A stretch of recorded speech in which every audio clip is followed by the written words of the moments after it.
આજકાલ ઘણી young girls એક જ કમ્પ્લેન સાથે આવે છે, વેટ વધી રહ્યું છે, પીરિયડ્સ ઇરેગ્યુલર થઈ ગયા છે, એકને અને હેરફોલ પણ થઈ રહ્યા છે. અને જ્યારે ટેસ્ટ થાય છે, ડાયગ્નોસિસ આવે છે પોલિસિસ્ટિક ઓવેરિયન સિન્ડ્રોમ.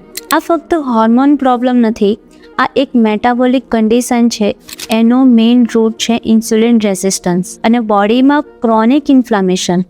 મતલબ તમે શું ખાઓ છો એ જ ડિસાઇડ કરે છે કે પીસીઓડી કંટ્રોલમાં રહેશે કે વધશે. એટલે આજે આપણે કોઈ ફેન્સી ડાયટ પ્લાન નહીં, પણ એક પ્રેક્ટિકલ ડેઇલી રૂટીન સમજીએ જે રિયલ લાઈફમાં ફોલો થઈ શકે.